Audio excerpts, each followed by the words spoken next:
Selamat datang di X Undercover. Channel ini merupakan perbincangan antara Dr. Jaya dan Pak Franky yang bertujuan untuk edukasi serta menceritakan pengalaman Dr. Jaya sebagai ahli forensik dan patologi. Sekedar informasi terkait jadwal tayang X Undercover yang akan tayang setiap hari Senin, Rabu, dan Jumat. Maka dari itu, untuk mendukung channel ini agar selalu memberikan tayangan yang informatif dan edukatif, kalian bisa dukung kami dengan cara like, comment, subscribe, dan share. Dan selamat menonton! Kebutuhan kedelai keseluruhan Indonesia lima lima itu 50% itu jadi tahu. 50%-nya doang. 40% jadi tempe. Dan yang sisanya itu nanti jadi tauco, jadi kecap, Franky. Itu semuanya bahan-bahan yang diperlukan oleh seluruh rumah tangga di Indonesia, Franky. Orang Jepang sengaja datang ke sini belajar bikin tempe dan kemudian dia bikin tempe sendiri di Jepang dengan prinsip yang jauh lebih steril. Jadi mereka sekarang udah konsumsi tempe karena begitu mereka lakukan penelitian terhadap tempe, ternyata tempe itu manfaat kesehatannya luar biasa, Franky. Dr. Jaya tahu kan Jimmy Carter kan, Dok ya? Ya. Dia sebenarnya kacang apaan sih, Dok? Petani kacang apaan dia? Iya, kacang tanah. Kacang tanah. Iya, dia kalau karena makan kacang tanah langsung bentol-bentol semua badannya. Si Jimmy Carter. Oh, itu rada aneh. Karena jarang orang yang alergi kacang. Tapi kenapa dia jualan malah jadi petani kacang? Ya. Sesuatu yang dia alergi. Enggak, jangan salah. Alergi itu terjadi juga karena sensitisasi. Contoh, kamu nggak alergi telur. Makan telur setiap hari, telur lama-lama Darah tuh tinggi, Dok. Hah? Darah tinggi ntar. Enggak, lama-lama terbentuk antibodi terhadap telur di badan kamu sehingga tiba-tiba kamu gatal makan telur. Gitu ya? Bisa. Jadi kamu nggak makan udang nggak apa-apa. Makan udang sekali waktu dia bisa jadi ahlinya jadi anti udang karena terbentuk antibodi udang di badan kamu. Nah, termasuk nih ya, Franky ya. Di kedokteran tuh ada yang namanya antibodi anti sperma, Franky. Jadi dia itu kan kemasukan sperma. Cewek nih, Dok. Iya. Normal. Kemasukan sperma lagi lama-lama badannya membentuk antibodi terhadap sperma. Sperma masuk dihantam sama dia. Kalau dihantam akhirnya jadinya mandul. Nah, itu harus diobatin. Jadi ini tapi kan hanya berlaku ya itu orang tertentu. Orang tertentu kan, Dok, bukan yang sering disensitisasi. Bukan seorang yang seperti yang normal itu. nggak gitu, nggak. Sama aja orang normal makan telur sampai kapanpun nggak apa-apa. Artinya mohon maaf nih, Dok, saya harus mengingatkan kepada mereka yang bekerja di bidang profesional sebagai pekerja seks komersial, ada resiko seperti itu kan, Dok? Iya mungkin, tapi belum ada yang melakukan penelitian sampai sejauh itu lagi. Tapi itu ada. Tapi kita di kedokteran suka nemukan, nih pasangan ini kok nggak punya anak nih, diperiksa lakinya normal, isinya diperiksa salurannya normal, telurnya normal, apa semua begitu diperiksa, ada antibodi terhadap sperma. Jadi dia anti terhadap sperma. Ya habislah sperma nggak ada yang masuk. Itu tidak normal begitu. Nggak banyak tapi ada. Berarti bagusnya memang kalau ada orang susah, Dok, dia membentuk antibodi terhadap dompet kering. Nah itu nanti kita pelajari lagi. Itu bisa dilatih. Bisa dilatih supaya dompet nggak kosong terus. Dibasahin tiap hari. Tetesin air. Kasih duit, Dok. Ini, Dok, jadi yang tadi saya pikir si Jimmy Carter tuh kacang semua kacang, karena kan kacang tuh banyak banget jenisnya kacang-kacang ini, Dok ya. Ya tapi begini, Franky, itu kalau kacang masih mending. Saya pernah dapetin ada orang yang alergi nasi, Franky. Keponakan saya tuh, Dok. Si Bobby dari kecil sampai dia besar dia nggak suka nasi, makannya roti. Aneh kan? Yang Dokter Jaya kesian banget kan nasi padahal enak. Ketemu di mana tuh? Enggak ada di kedokteran. Kan disuruh periksa alergi. Mudah-mudahan nanti bulan November anak itu kesini, Dok. Nah, kita kasih nasi. Coba. Loh, omongan kamu belum tuh benar, Franky. Mungkin udah berubah sekarang. Kalau yang namanya peneliti itu harus dicoba dulu. Ya, sekarang dia sudah berkeluarga gitu. Nggak tahu nanti kalau kita nggak berhasil bujuk, kita lewat istrinya. saya kasih Bobby nasi gitu ya. Oke, nah ini Dok, Nasinya kita bungkus sama yang lain sa lagi. jadi lemper gitu. Saya mau tanya sama Dokter Jaya, kalau mete itu kacang bukan sih? Kacang, Termasuk kacang juga? kacang, tapi dia tuh kacang yang bentuknya kayak monyet, nongkrong di atas buah, di bawah buah. Di luar ya? Ya, ini ada buah seperti bel, di bawahnya ada metenya. Oh, itu kacang tetap Iya, ya? Bukannya bahasa sebutannya Inggrisnya apa? apa itu, cashew nuts. Cashew nut. Nah, karena Kalau di sini monyet. Monyet. karena kalau saya beli Silver Queen ada cuma 2 model, yang cashew nuts atau yang Hasil. fruit. Itu. Enggak, yang fruit. Almond. Enggak, almond saya nggak suka. Yang fruit, Dok. Jadi banyak buah-buahan. Nah, saya mau ngomong sama Dokter Jaya. Itu kita kan tanah ini lebih subur sebenarnya daripada Amerika, Dok. Ya. Tapi kenapa kacang kedelai kita masih nggak sebagus kacang kedelai dari Amerika? Nanti dulu. Belum ini. Orang Indonesia nggak suka makan kedelai. Ya.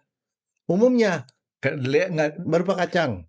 ya berupa murni kacang, Ya, asli. kecuali itu lepet loh, ada kedelainya. Iya, Iya kan? heeh. Umumnya kagak suka. Tapi edamame mereka suka. Edamame itu diimpor dari Jepang lagi. Nah, edamame itu apaan? Nggak tahu. Kedelai. Oh, itu kedelai. Kedelai. Itu Kedelai di satu mangkok itu harganya mahal, Fengki. Isinya paling 3 atau 4 kacangnya. Sebenarnya itu kacang kedelai. Kedelai Jepang namanya. Artinya sebenarnya kita ganti nama aja ya si kedelai itu tadi, Dok ya? Nggak bisa. Karena apa bedanya edamame sama kedelai? Kamu pernah lihat nggak? Ada abang-abang di jalan jual kedelai rebus yang sama tali sama batang-batangnya kocong-kocong warnanya rada-rada ke hijau kecoklatan gitu. Nggak. Ada. Di mana? Saya udah lama nggak ke jalanan, Dok. Itu ada yang jual begituan. Itu kedelai, emang betul kedelai. Tapi kalau dilihat warnanya agak kekuningan, hijau kekuningan. Dimakannya ya kayak makan kayak edamame, tapi beda. Edamame itu lebih empuk. Warnanya edamame kan gede-gede, bulat gede, hijau. Kalau dia tuh coklat kekuningan gitu loh, kuning hijauan.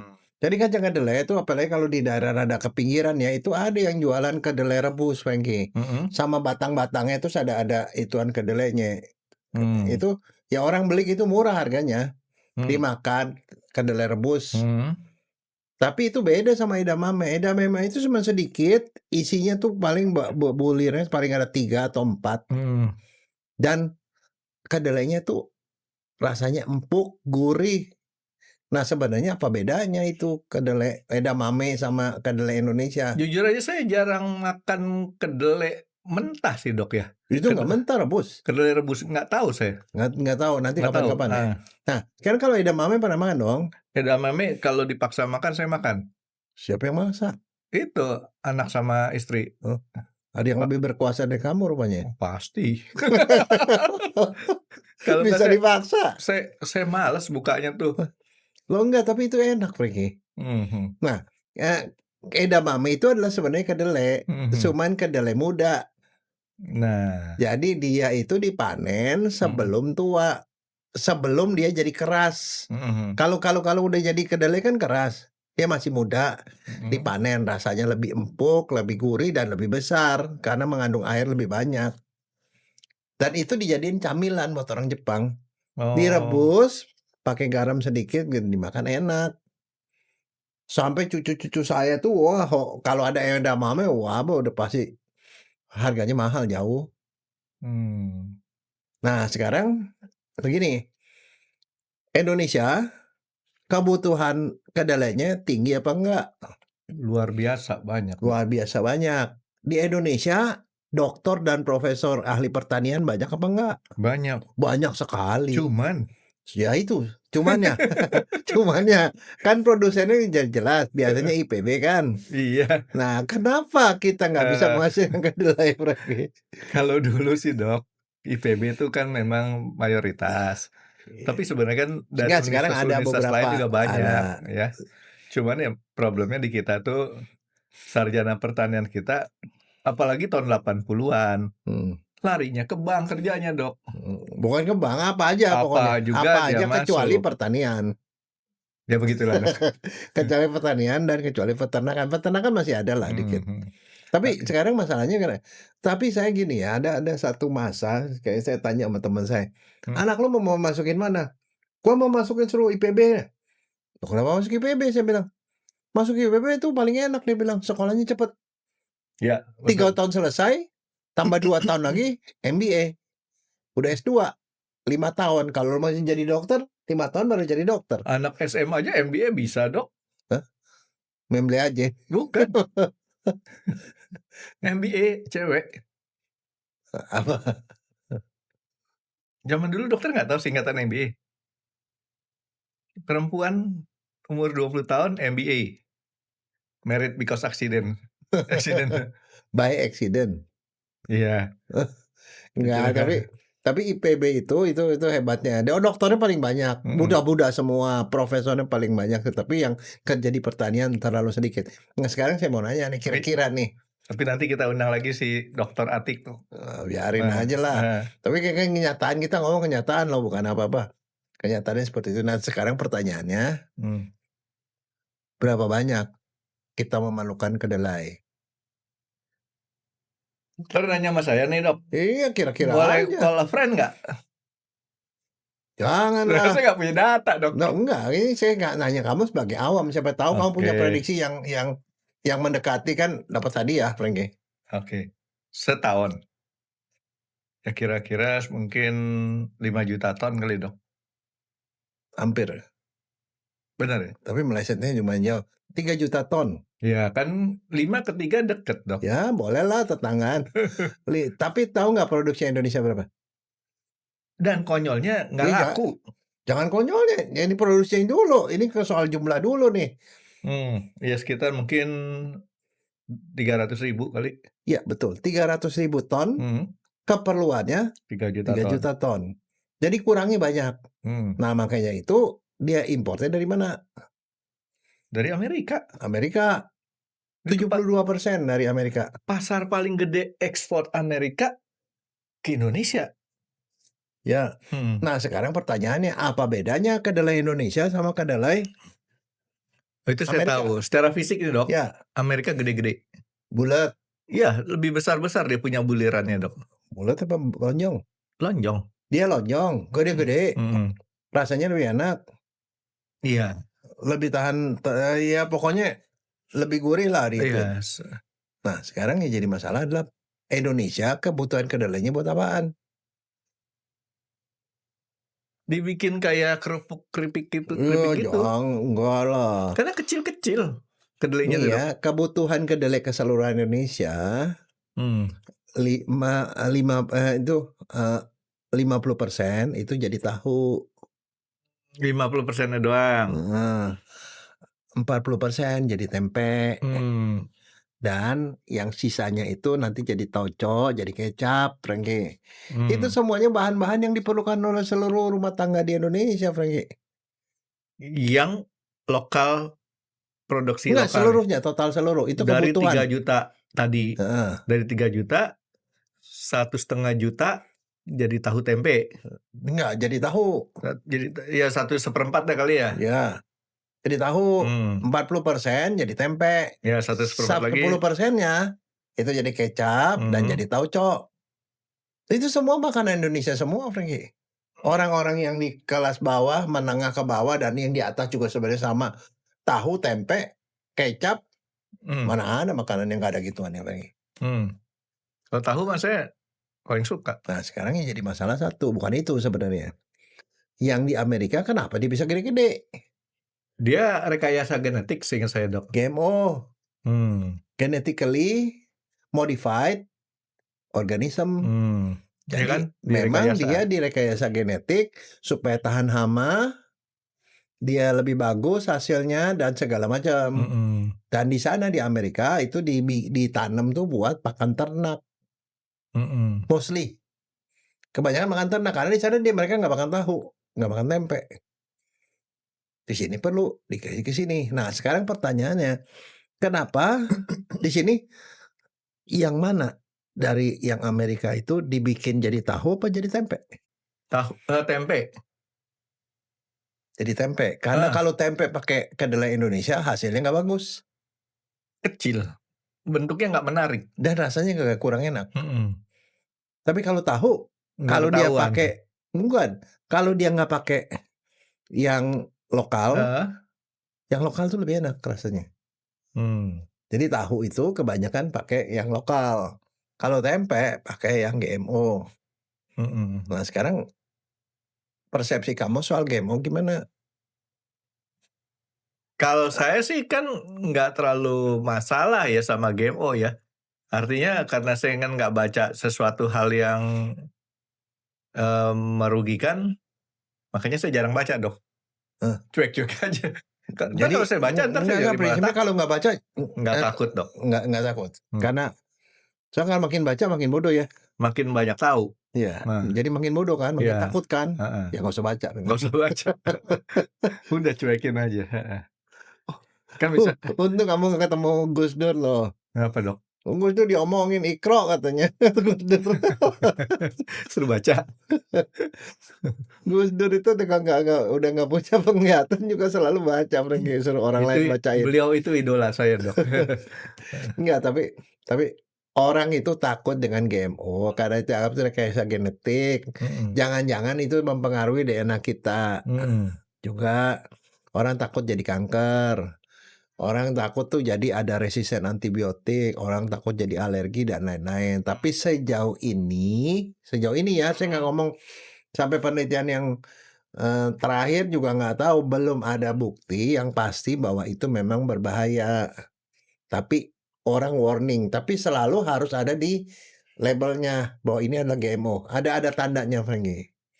Ini GMO. Tapi kalau verifikasi dari BP POM dan lain-lain itu menyatakan itu tidak kenapa-napa. Artinya kan gini, Dok. Kalaupun dokter Jaya kasih tahu tadi GMO ada efek sampingnya. Bukan efek samping, diduga bisa memicu. Diduga. Dan efek itu samping. dugaan itu tidak terbukti sampai saat ini. Nah, saya baru mau ngebantah. Jangan dibantah, dugaan. Gini, Dok. Kalau dibilang akan mengakibatkan kanker, kan pertama walaupun dia lewatin si hewan ternak nih, Dok, nanti ternaknya kanker. Kankernya dimakan sama kita juga jadi kanker kan? Ternyata kan enggak kan? Gitu. Aman lah, Dok. Boleh aja lah. Teori saya kan, Mbak. Tapi masalahnya begini, kalau buat makanan hewan tuh mesti diproduksi secara cepat dan banyak, kan itu caranya genetika, Enggak, teori saya tuh teori yang selalu membuat kita tenang, Dok. Dok. Begini, coba bedanya ya. Kalau GMO itu secara ini direkayasa di laboratorium untuk menghasilkan spesies yang seperti itu. Tapi sebenarnya secara alamiah kita tuh juga melakukan rekayasa, Franky. Apa buktinya? Lah itu tanaman dikawin-kawinin. Kayak si Mendel. Kacang polong keriput dikawinin sama yang licin. Jadi licin. Terus yang licin itu dikawinin lagi, ada yang masih keriput keluar. Itu kan sebenarnya mengawin-ngawinin akhirnya timbul varietas baru. Itu kan rekayasa genetik juga. Cuman secara alamiah. Kawin siri, Dok ya. Ya sama aja kan itu kan artinya setiap perkawinan begitu silang gitu juga hasilnya kan bisa juga melenceng kan. Sebenarnya seperti itu. Nah jadi kalau ditanya, nah sekarang ini ada soal masalah, ada orang yang nanya kemudian, ya kalau begitu, Dok, lebih aman makan tahu apa tempe? Aman dua-duanya. Nah, tapi kan kalau saya tanya ke kamu jawabannya kamu pasti tahu dong. Oh, tahu saya lebih banyak makannya. Iya kan, itu maksudnya saya bilang itu mah jawabannya tergantung kesukaannya. Kesukaan lebih suka tempe atau lebih suka tahu. Bahkan waktu tahu aja dikasih istilah dalam tanda kutip tuh diberitakan miring pakai formalin, saya tetap makan tahu. Oke, nah sekarang kan buat latihan, Dok. Masing-masing ada isu-isu miringnya nih. Tempe, apa isu miringnya? Satu kan tadi kedelainya kedelai import. Karena kalau nggak bagus tahunya, tempenya nggak menarik, Dok. GMO. Rekayasa genetik itu lebih bahaya katanya, satu. Yang kedua itu kan pakan hewan, kenapa dijadiin makanan manusia? Itu Ah, ini saya ngomong nih, iya iya masalahnya iya iya. awam kan Heeh heeh. seperti itu. Mhm, Nah, jadi, tapi sebenarnya mhm, ada, di Indonesia ada lagi isu negatif soal tempe nih, Franky. mhm, Kalau dia bikin tempe 100 kilo, mhm.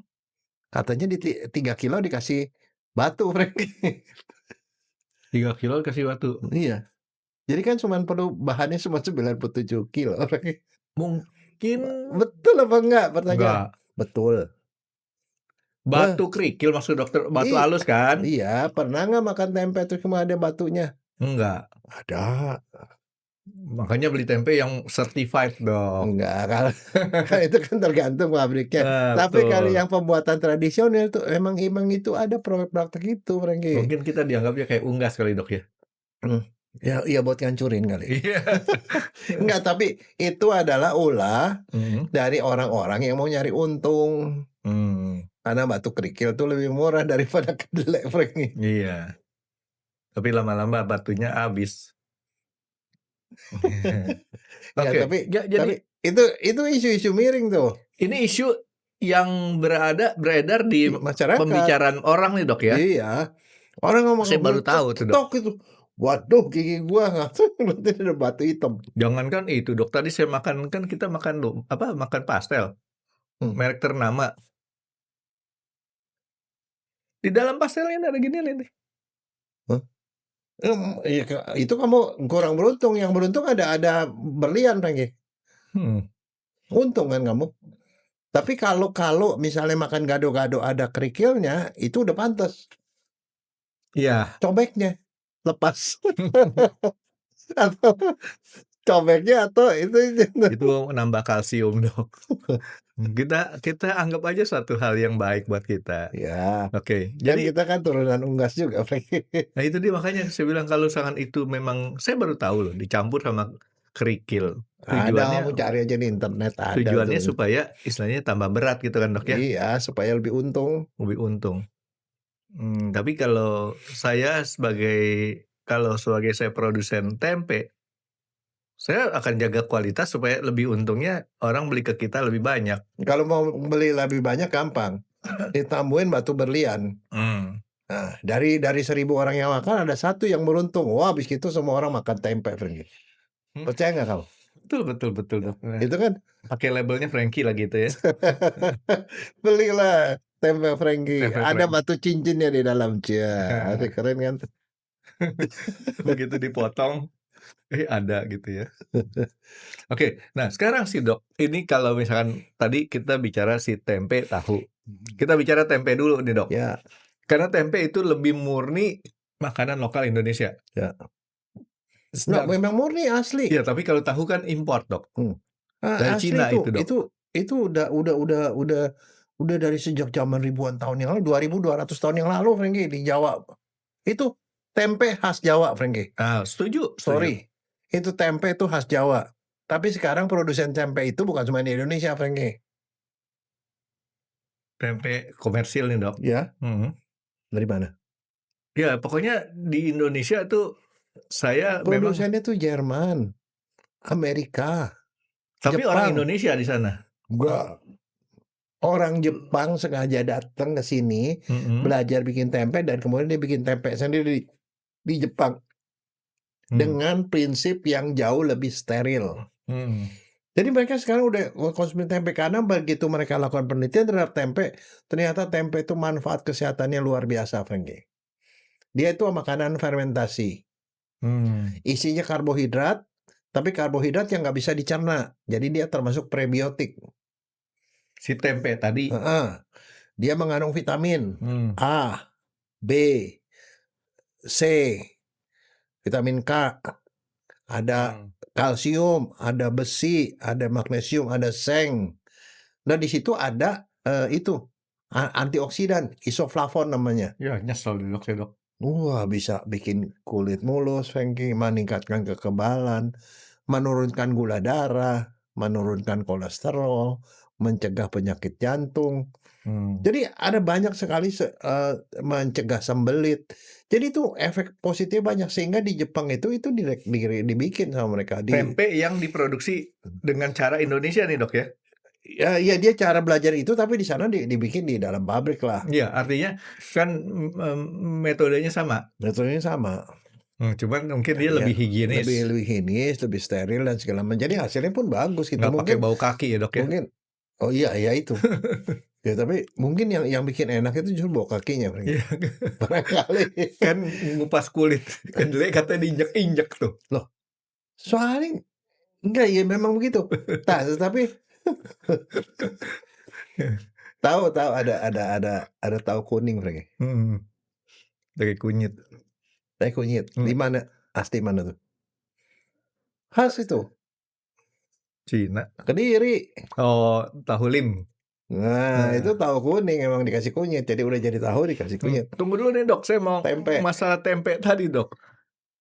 Saya tadi agak nyesel. Tadi kan si Isya sama Pamela kan istri saya tuh pada makanin mendoan. Dokternya ikut makan mendoan nggak? Iya, bukan mendoan. Tadi apa tuh? Itu tempe kan? Enggak, ini jagung. Oh, kedel jagung. Saya pikir makan bukan mendoan. Bukan mendoan. Kedel jagung itu. Nah sekarang gini dok. Saya tertarik dengan kalau dokter Jaya bilang si tempe banyak banget dia punya manfaatnya. Ya, karena di situ dia sudah diolah proteinnya, karbohidratnya, lemaknya pun dikit sekali sehingga dia jadi mudah dicerna. Nah, pertanyaan dan dia itu punya sifat ada kayak vitamin, kayak mineral, ada antioksidannya. Pertanyaan saya dua nih dok. Apa? Yang pertama, waktu pengukuran tadi kandungan tempenya tadi diukur pada saat menjadi tempe olahan atau bukan? Ya waktu jadi tempe, sebelum diolah. Kedua, apa akibatnya kandungan tersebut kalau tempenya tuh terus kemudian diolah? Iya berkurang. Nah berkurang. Kandungan gizinya terutama kalau dia goreng dengan panas yang sangat tinggi. Makanya kalau yang namanya tempe dibikin sayur, dibikin apa gitu-gitu tuh tidak ada masalah. Tapi kalau dimasaknya pun sekedar doang nggak terlalu panas sih nggak apa-apa, nggak masalah. Nah, jadi kan tempe tadi dokter bilang ini prebiotik. Ya, prebiotik dan probiotik. Ada prebiotik dan probiotik karena dia ada jamurnya di situ kan. Jamur apa? Mycelium itu apa? Jamur apa sih? Rhizopus. Itu kan pelajaran SMA kelas 3. Kalau saya lulus dok. Itu kelas 3. Nah, saya lagi cari guru nih. Nah, lagi guru biologi. Belajar aja sendiri lah. Nah ini dok. Bilang kamu nggak lulus SMA loh, katanya IVA. Kemarin Bu Astri kan kesini. Ini dok. Sekarang ini. Oke lah, kan tempe nggak mungkin kita makan tanpa diolah. Bisa. Dijadiin tempe sayur.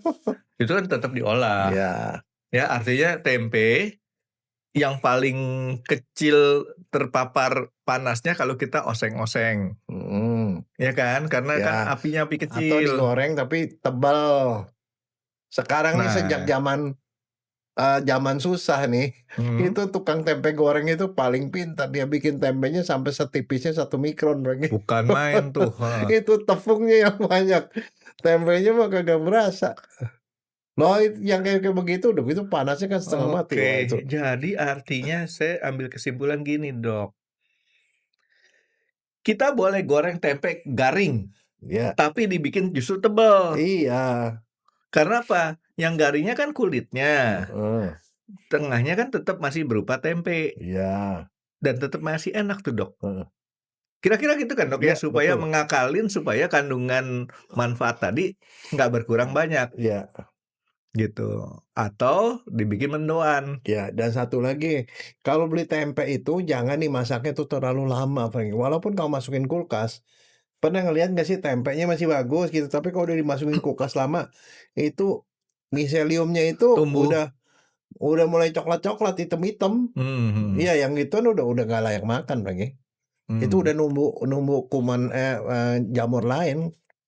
Jadi bukan jamur yang Rhizopus. aslinya tuh ya. Bukan yang asli. Jadi mungkin manfaatnya juga berkurang, bahkan mungkin bisa berbahaya. Oke, jadi dia bisa nahan sembelit. Ya, Bisa awet muda. awet muda, inian jantung, buat kesehatan jantung, kesehatan pembuluh darah. Terus ada antibiotiknya juga, Frank, di Ada dalamnya. antibiotiknya juga. Sehingga pada waktu zaman dulu ya, orang yang dikasih tempe sama nggak dikasih tempe, yang dikasih tempe itu nggak kena diare, Frank, nggak kena disentri. Tapi Nggak bisa kena. darah tinggi. Ya, kalau terus-terusan darah tinggi. Ya, jadi dia itu ada komponen itu, dan dia bisa mencegah orang mengalami itu, Frank, busung lapar. Kan orang dulu kan kalau kekurangan makan tuh busung lapar. Tuh enggak. Satu lagi nih dok, secara nggak langsung tempe memberikan manfaat untuk anti kanker, benar? Ya, ada Anti kanker yang plesetan dok. Oh, Anti kantong kering. ya, dia murah harganya. Karena murah, jadi nggak perlu keluar duit banyak. Tapi ada isu, Franky. Isu itu pernah ditanyain ke saya. Kalau anak setiap hari atau orang dewasa makan tempe terus, tadi efek samping pertama kan kamu bilang bisa hipertensi. Iya. Ya, mana dagingnya gitu. Iya. Kok tempe terus tiap hari? Tapi masalahnya kedelai itu mengandung yang namanya fitoestrogen, isoflavon namanya. Fitoestrogen itu adalah hormon perempuan. Ada isu-isu kalau makan tempe keseringan, terutama laki-laki, bisa mandul. Kalau perempuan punya bibit kanker, jadi laki-lakinya nggak bisa hamil dok ya? Nah, kalau bibit kanker perempuan bisa kanker payudara, bisa kanker serviks. Apakah benar? Karena kanker itu dipicu oleh estrogen. Nah, ini estrogen dari tumbuhan, benar apa enggak? Itu loh. Itu ada yang nanya, karena mereka orang sekarang kan suka banyak baca kan. Nggak yakin saya dok. Hah? Nggak yakin. Fitoestrogen itu so far ya, yang isoflavon ini malah diketahui itu dia bisa mengurangi insiden CA payudara. Insiden? Kanker payudara. Mengurangi kanker prostat pada laki-laki. Jadi satu hal yang bagus dong. Yang bagus. Jadi artinya itu efek itu tidak benar karena kita makannya pun tidak terlalu banyak, satu. Yang kedua, apakah menurunkan kesuburan? Ada yang melakukan penelitian, Penggi. Memang betul kalau makan tempe setiap hari, angka kesuburan tuh berkurang. Berkurang karena dia mengganggu, ada beberapa produksi spermanya itu terganggu, tapi masih dalam batas normal. Artinya dari kesuburan sekian, suburannya berkurang, tetapi dia masih dalam kondisi namanya masih subur. Jadi so far tuh tidak ada bukti. Walaupun makan sebanyak-banyaknya gitu loh. Itu perlu diterangkan karena banyak orang yang selalu ya itu kan kalau terus-terus. Ya tapi kalau saya sendiri sih pribadi, ya jangan setiap hari dikasih makan tempe terus. Ya mestinya diganti lah, nanti tempe, nanti tahu, nanti makan yang lain gitu loh. Variasi kan. Ya, tempe goreng, tempe bacem, banyak variasi dok, supaya nggak bosen. Nah sekarang dok, tempe sendiri kan sudah makanan fermentasi. Dokter tahu kan tempe bacem kan? Ya. Tempe bacem kan itu kan diolah lagi menjadi diawetin lagi dok. Iya. 2 kali diawetin. Itu manfaatnya masih bagus kah ya? Kalau kayak gitu? Kalau saya sih belum tahu. Kemungkinan besar itu kalau setelah diproses lagi itu kan fermentasi juga. Kemungkinan dia lebih gampang dicerna, kemungkinan besar. Jadi artinya zat-zat gizinya tuh lebih gampang diserap juga gitu loh. Dan itu bisa mengobati sembelit dari segi ini. Dan meningkatkan imunitas. Nah sekarang tempe ada berapa macam tempe di Indonesia dok? Oh banyak. Tempe ada macam-macam, Franky. Tergantung tempat-tempatnya. Tapi kan ada tempe yang kalau di pasar tuh dok, dijual tuh satu lonjoran kayak gini nih, 5.000 segini, 10.000 segini. Ada yang pakai daun pisang. Iya, ada yang pakai plastik. Tapi saya lebih suka pakai yang daun pisang. Lebih nggak tahu ya, kayaknya lebih enak aja gitu. Iya. sama aja sih. Sekarang Dok, ada satu nih agak-agak ini dulu Dok. Tempe itu kan nggak melulu dibuatnya pakai fermentasi pakai Ragi. ragi ya. Kalau tempe pasti harus ragi, raginya ragi tempe. Nah, ini ada namanya tempe bongkrek. Oh, tempe bongkrek lain. Tempe bongkrek itu adalah bukan dari kedelai, Dari kelapa. dari kelapa. Nah, tempe bongkrek itu bisa tumbuhan kuman-kuman yang bahaya. Nanti kita akan ngomong Nah, khusus soal jadi tempe bongkrek. kita ini dulu Dok, kita pisahin dulu bahwa yang kita sebut tempe ada tempe yang dari kedelai nih Dok. Kedelai, tempe Jadi kedelai. nanti penamaan tempe yang lain itu kita bahasnya nanti, Ya. bukan tempe yang Ya. sekarang kita maksud gitu Ya, ya. jadi kalau yang ini nih nanti memang karena yang dikasih adalah ragi tempe, ya nanti yang tumbuh rhizopus. Jadi dengan segala macam kelebihannya gitu loh. Tapi itu saking itu dianggap sangat sangat bagus untuk kesehatan, makanya dibudidaya di Jepang, dibudidaya di Jerman, dibudidaya di Amerika dan segala macam. Terutama dimulai dengan komunitas orang-orang Chinese yang dari Indonesia ke sana, di sana bikin, nah kemudian mereka. Nah, ragi tempe itu kan dijual di pasar tuh Dok, Ya. banyak. Kita bisa belajar bikin tempe.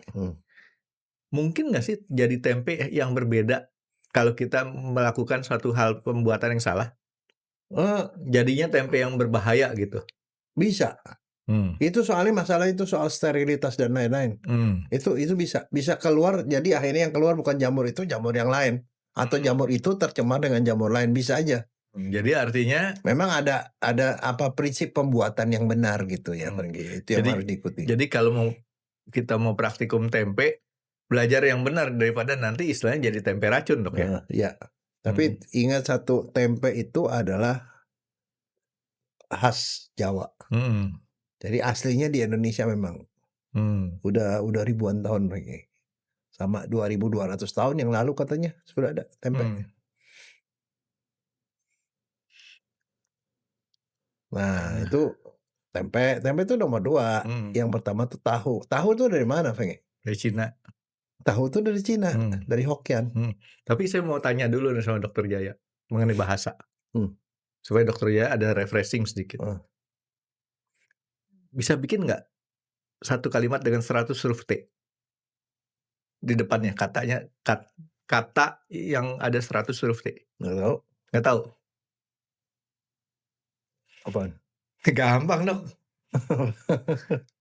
Nih ya, tukang tahu tempe teriak tahu tempe sampai 100 kali Dok. Oke, terusin Dok masalah tahu dari Cina. Ya tahu itu di Cina, di daerah Hokkien situ. Itu dia bikin tahu. Jadi kalau tahu itu bukan dari Indonesia, bukan. Tapi keren juga sama si tempe tadi nggak? Banyak manfaatnya Dok? Iya sama, manfaatnya banyak. Tapi dia kan kalau tahu itu bukan ini, prosesnya itu bukan fermentasi. Tahu itu kan adalah tahu dihancurin, dibuang kulitnya kan, terus kemudian dihancurin, jadi bubur, dimasak, jadi bubur, terus kemudian dikasih asam, dia mengental kan, terus ditaruh di kain, dia airnya keluar, ditekan, jadilah tahu. Tapi masalahnya tahu dari Cina. Tapi di Jepang juga ada tahu. Tahu susu. Namanya tofu. Tofu namanya, bukan tahu. Ya. Nama yang niru siapa? Kayak kalau nggak salah Uya Kuya pernah ya jadi di anggota Tofu situ ya. Masa sih? Ada itu kelompok penyanyi Tofu. Oh. Kalau nggak salah ya, saya lupa tuh. Iya. Tofu ada satu. Nah, sekarang masalahnya tahu dari Cina, ada di Jepang, ada di Korea. Apa bedanya tahu Jepang sama tahu Cina? Tahu Cina Indonesia lah. itu kan kedelai, tahu Jepang susu. Enggak, kedelai juga. Tapi kok empuk ya? Katanya tahu susu kayak yang di Lembang gitu tuh. Dia disebut tahu sutra. Ya, dicampur susu. Betul. Dia punya lebih lembek. Tapi kemungkinan dia ini lebih lembek dan lebih rentan, lebih gampang hancur. Makanya kalau tahu biasa itu digoreng, dipotong, diapain. Kalau tahu Jepang itu biasanya mentah-mentah dimakan, Frankie. profesor saya tuh paling suka. Cuman tahu doang, mentah, dikasih bawang irisan daun bawang, dimakan. Tahu mentah. Dan kalau dia mau diekspor ke mana-mana, dimasukin ke dalam kantong plastik tuh, kedap udara. Nah itu udah tahu, pasti tahu murni. Berarti saya profesor dokter dong. Enggak, soalnya kenapa? Karena begini, kalau saya sendiri ya sejak marak bahwa tahu itu dibikin pakai formalin, kenapa besarnya kenapa mesti dikasih formalin tuh tahu? Tahu kalau dia nggak dikasih hari ini bukan saya nggak bilang harus dikasih formalin. Tahu itu punya masa kedaluarsa cukup Oke, cepat cepat. karena pakai Misalnya dibikin pagi nih, besok udah nggak enak. nggak usah besok, sore aja juga udah asam, kadang-kadang bau tai ya. Ya nggak juga kalau tahunya bikinnya nggak bersih sih. Nah, itu yang tahu yang memang benar-benar murni nggak pakai formalin itu ada tahu air. Yang tahunya masih goblekan besar, dipotong-potong kita beli segeblek-segeblek itu harus langsung dimasak, langsung dimakan. Makanya yang gitu memang nggak tahan lama. Jadi kalau dia misalnya bisa jual 3 kilo, ya 3 kilo doang dia bikin. Nah itu dia lebih besoknya pasti basi. Betul. Nah supaya dia nggak basi, dikasihlah formalin untuk mencegah supaya kuman nggak bertumbuh. Akibatnya tahunya jadi keras. Jadi sebenarnya patokan ini tahu ini pakai formalin apa gampang, tahunya dipegang aja lembek apa keras. Kalau dia keras itu pasti ada formalinnya. Dan salah satu cirinya adalah sekarang kita beli tahu, besok lusa berapa hari kemudian itu masih enak rasanya, ya itu biasanya ada formalinnya. Ya walaupun untuk pengujiannya ya harus diperiksa di lab. Tapi kalau tahu normal, tapi kalau mau tahu yang udah yakin tidak ada formalin, belilah tahu Jepang. Pasti tidak ada formalin karena itu begitu diproduksi, masukin plastik, divakum langsung itu dia steril. Tapi nggak bisa buat digoreng. Nggak bisa. Nggak enak. Emang nggak. Itu buat rebusan. Rebusan atau dimakan langsung. Kan tahu enaknya digoreng, Dok. Iya, tapi kan masalahnya kan kita tuh banyak beli tahu yang udah pada keras-keras kayak. Itu bukan apa, itu sama persis seperti mie. Mie basah kan dulu kan kita tuh ada yang namanya mie basah bukan mie kering. Mie basah itu ya besok dimasak, kita beli sekarang besoknya udah bau. Tapi kalau supaya dia nggak bau dia dikasih formalin, walaupun itu melanggar hukum. Kenapa? Iya, formalin bukan barang yang bukan aman itu alasannya, dia itu karsinogen. Bikin kanker, Frankie. Bikin kanker. Dan itu kan hanya dilakukan orang-orang yang memang licik supaya dia nggak rugi. Tapi membahayakan karena itu barang yang nggak boleh dimakan. Berarti jenazah bisa kanker, Dok ya? Hah? Ya sebelum kanker udah habis. Enggak, tapi itu jadi tahu begitu. Gini, Dok. Saya punya pemikiran, nggak tahu nih benar apa salah. Nanti Dokter Jaya mungkin bisa lihat teori saya ya. Kebanyakan tahu-tahu atau mie yang nggak kuat itu, kalau dimasaknya tuh asal-asalan dibikinnya. Ya. Kalau dia membuatnya, karena dulu ada saudara saya, dia punya pabrik mie basah di Bogor. Saya lihat sih nggak pakai formalin, tapi dia ngerebus mie basah itu kan mie yang sudah jadi, terus kemudian direbus sampai berapa lama. Ya, berapa Terus lamanya itu mematikan kuman. Setelah itu baru dikasih minyak sayur, ya minyak kelapa. Dia bilang, ini minyak rebusnya ini harus lama supaya awet katanya. Jadi kesimpulan saya saat itu, kalau misalkan ada orang yang takut nggak laku, rusak, maka dia ngerebusnya sebentar. Jadi masih ada sisa kuman, bakteri yang mungkin bisa tumbuh kali. Betul nggak, Dok, kira-kira? Betul. Jadi artinya kalau dia masaknya itu dengan benar, proper, resikonya ya jadi tahannya jadi lebih lama. Iya. Gitu ya, Dok ya? Iya. Sama si tempe juga kali begitu kali ya? Atau si tahu ya? Iya. Nah, kalau tahu tuh dulu asalnya dari Cina kan. Yang Cina dari Cina pergi ke Korea. Dari Korea masuk ke Jepang. Dari situ menyebar ke seluruh dunia. Tapi tahu Jepang, tahu Korea itu beda. Beda konsistensi, beda segala macam. Tapi asalnya itu dari Cina. Tapi tetap tahu kan, Dok, ya? Tahu.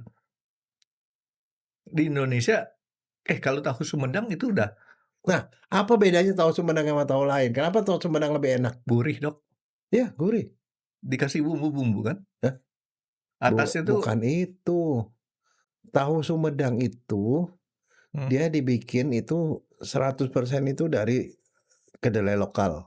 100% kedelai lokal dan dia itu ya beda lah, maksudnya komposisinya, caranya segala dia memang rasanya lebih enak. Lebih enak dibandingin tahu yang lain. Tahu ke Sumedang, tahu pong beda ya? Beda. Ya, jadi kalau si tahu itu udah kita goreng dengan lama, awet juga kali, Dok, ya? Ya. Nah, sekarang tadi kan Dokter Jaya bilang profesor dokter sering makan tahu mentah. Tahu Jepang. Enggak, saya tahu Cina, tahu Indonesia saya makan mentah, Dok. Ada pengaruhnya nggak sih kalau tahu itu kita makan mentah?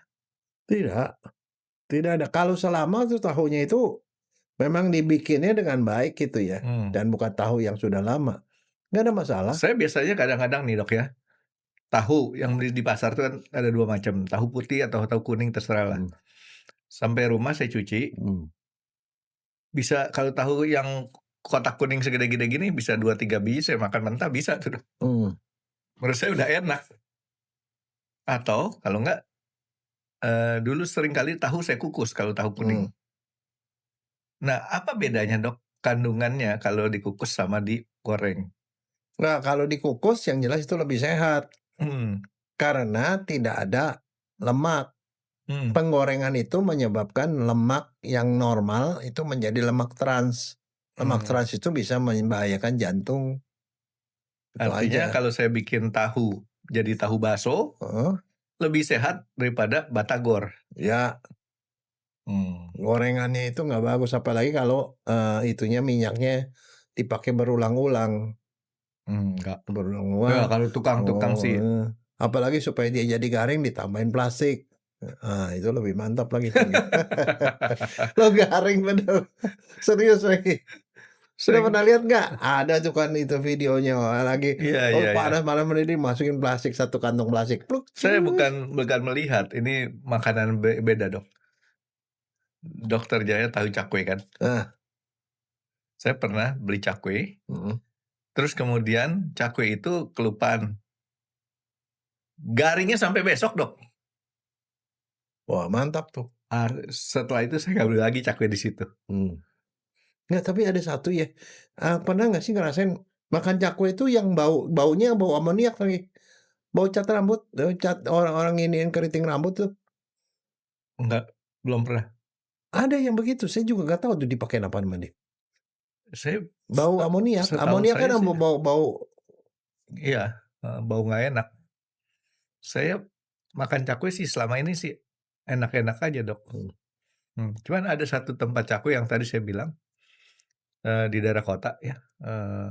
Saya beli cakwe kelupaan, nggak dimakan. Besoknya masih tetap garing.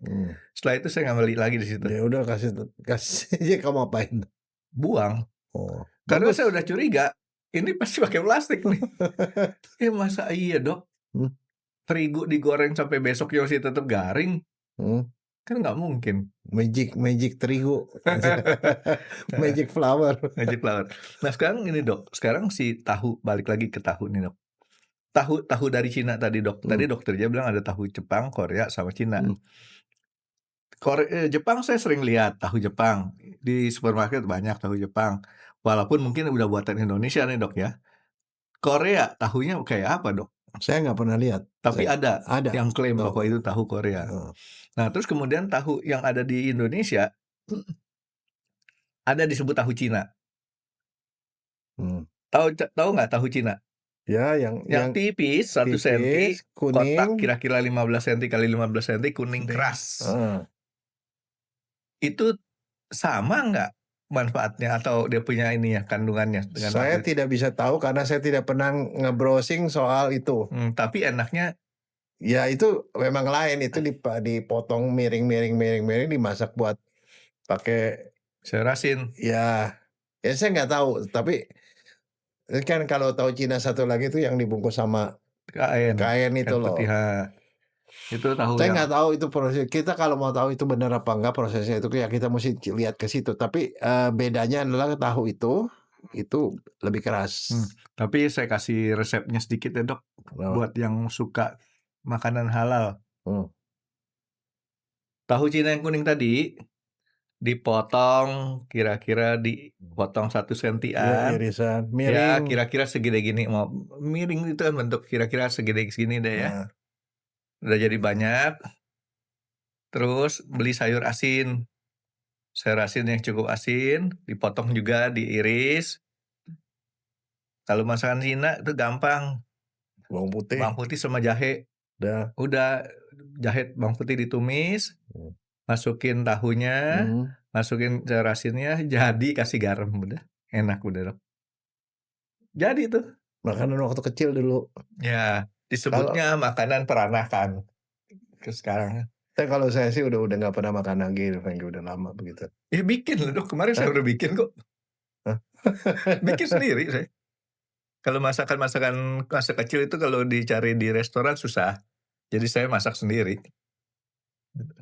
Kalau yang lebih aman sih sekarang sebenarnya makan tahu sutra, Frankie. Tahu sutra itu biasanya nggak pakai bahan kimia. Nah, lembek. Nah, tapi tahu dari mana bahwa lembek itu menunjukkan bahwa itu memang lebih bagus? Oh enggak, efek dari misalnya contoh efek dari formalin itu jadi bikin keras. Dan satu lagi kalau dia tahu dia itu lebih bagus, kamu diemin aja lebih lama dia itu cepat bau, Frankie. Asem. Iya, asem. Makanya misalnya contoh tahu air tuh yang dijual dipotong-potong sama abangnya langsung dikasih kita. Itu cepat bau, Frankie. Itu asli. Nggak pakai bahan kimia. Nah, kalau tahu yang kayak gitu, kalau di rumah lagi masak itu sukiyaki, steamboat, pakai itu supaya dulu kan nggak ada yang jual tahu Jepang. Iya. Jadi kita pakai itu, jadi empuknya. Tapi kalau tahu Jepang pun dimasukin ke itu karena hancur lagi. Saking lembeknya kan. Saking lembeknya, nggak cocok lah. Digoreng dulu biasanya kadang-kadang. Oke, jadi ini tahu sama tempe yang tadi dokter Jaya sebutin nggak ada efek langsungnya untuk membuat satu orang jadi mandul. Enggak. Jadi laki-laki nggak bisa hamil tuh bohong, Dok ya. Yang kanker juga selama ini nggak ada bukti. Ini Dok, kalimat saya nih Dok, laki-laki nggak bisa hamil tuh bohong, Dok ya. Betul. Betul. Saya pikir dokter ngantuk. Betul. Tapi kalau ditanya tahu sama tempe bagusan mana, saya sudah pasti bilang tempe lebih bagus. Karena kenapa tempe itu fermentasi itu ada macam-macam lah, ada kumannya, ada probiotik apa segala macam, itu lebih banyak ininya. Iya, kalau soal tempe, tempe nggak pernah saya makan mentah. Tapi kalau tahu, tempe saya makan mentah, caranya beda. Ada cara makan tempe mentah, Dok. Ya, apa? Dipocelin tau gak sih, Dok? Iya. Ya dipocelin tuh kedelainya saya makan. Itu enak juga. Oke, nah sekarang jadi artinya nih keyakinan bahwa tahu segala macam, terus kemudian kalau kita hitung-hitung nih, Dok, untung ruginya, banyakan untungnya berarti, Dok ya? Iya. Yang jelas itu adalah sumber protein yang sangat tinggi ya. Dan bagus tuh untuk mencegah supaya kita nggak kekurangan gizi. Dan itu relatif harganya lebih murah dibandingin protein-protein yang lain kan. Itu problemnya yang saya mau tanya, Dok. Kenapa orang Indonesia kurang gitu suka tahu atau tempe dibanding sama daging, Dok? Bukan, karena daging itu kesannya itu adalah lebih keren. Oh gitu. Lebih keren. Tapi kalau dibilang konsumsi tahu dan tempe itu tinggi sekali di Indonesia. Jadi cuma masalah gengsi, Dok? Iya, gengsi lah. Oh, padahal saya soalnya bosen juga makan tahu tempe dari kecil, Bang. Enggak, saya kalau makan nih, Dok ya. Dokter Jaya kan sering makan bareng saya. Apa yang saya tanya? Tahu. Betul. Kemana-mana saya pasti tanya, ada tahu nggak? Karena buat saya nggak makan daging nggak apa-apa, nggak makan ayam nggak apa-apa. Ayam paling saya nggak suka. Yang penting ada tahu.